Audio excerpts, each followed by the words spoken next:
J'ai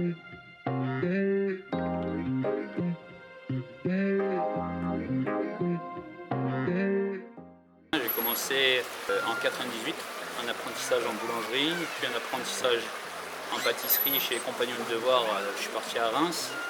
Je suis revenu en Alsace pour faire une mention complémentaire. Après, je suis parti en Angleterre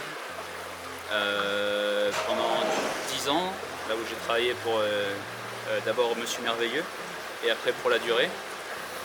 Je suis parti ensuite en Arabie Saoudite, 6 mois. Après, on est parti avec ma femme en Argentine 1 an. On est parti ensuite au Qatar 1 an et demi. Et après tout ça avec La Durée. Et après, j'étais le chef international de toutes les pâtisseries La Durée. Et après, le Covid est venu.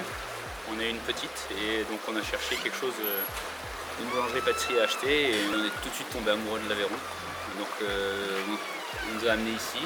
Et ça a été le coup de cœur déjà de la boulangerie, le village, l'environnement qui est magnifique.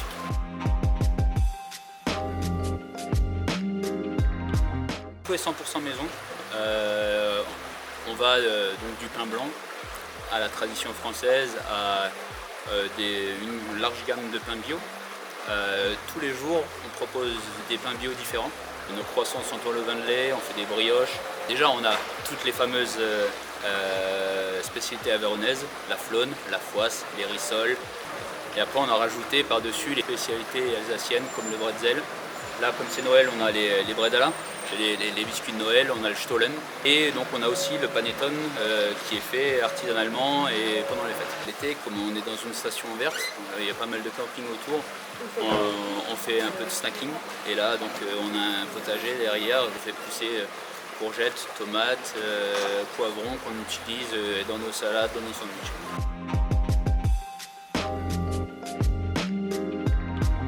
J'ai deux anciens collègues à moi qui l'ont fait. Un qui est à Paris, qui s'appelle Boulangerie Utopie, qui l'ont remporté. Donc, et un autre collègue qui l'a fait l'année dernière. Donc c'était juste un peu de chambrage et on avait envie d'y participer.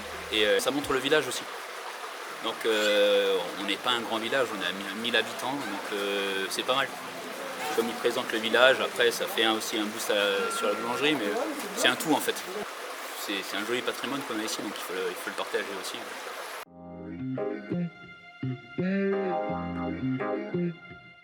On a fait une demande à travers notre meunier, qui a beaucoup de contacts.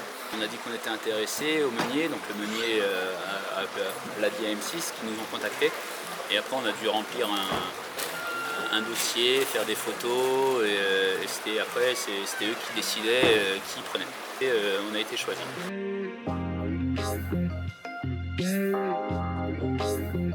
Peut-être que mon parcours y est pour quelque chose. Et après on fait de beaux produits. C'est assez atypique, une petite boulangerie dans un petit village comme ça, c'est pas mal. Le MOF, quand il est venu ici, Bruno Cormeret est tombé amoureux du village aussi. Parce qu'il était là, il était juste en face à l'hôtel et à 4h du matin, il entendait l'enfourneur et la buée. Et pour lui, c'était charmant parce que voilà, c'est le petit village, au cœur du village, on a tout, on a la boulangerie, la boucherie, donc c'est comme à l'ancienne.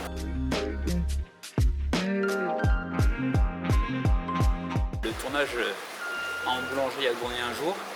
Et après, on a dû aller à Lavore, qui a été une autre journée de tournage. J'avais jamais fait de télé, donc c'était ce côté-là qu'on a découvert. Après, ça me plaît pas forcément non plus, mais c'était cool. C'était vraiment un bon enfant. Il y a eu un peu de stress, il y a des produits qui sont pas trop bien sortis, mais bon, après c'est normal, c'est comme ça.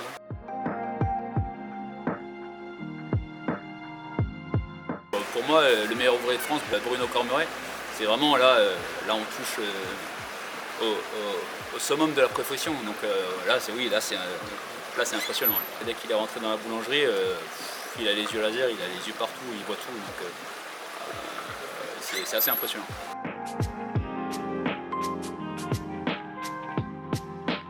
Évidemment, un peu plus d'activité, on ne va pas se le cacher. Mais après, on n'a pas la même zone de chalandise qu'en ville. Peut-être un peu plus de renommée, je sais pas. Bon, après on va voir.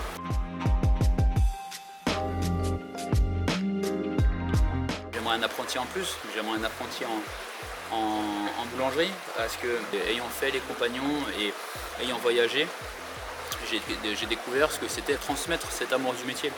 Et j'aimerais continuer. Si on n'aime pas ce métier, on ne le fait pas bien. Et quand on le fait bien, ça se ressent. Le matin, quand je me lève à 4 h du matin, je pense à ce que je vais cuisiner le soir.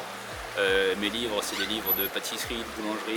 Quand on rentre dans la boulangerie, on le ressent tout de suite. Et quand les produits sont faits avec amour, ça se ressent, ça se voit.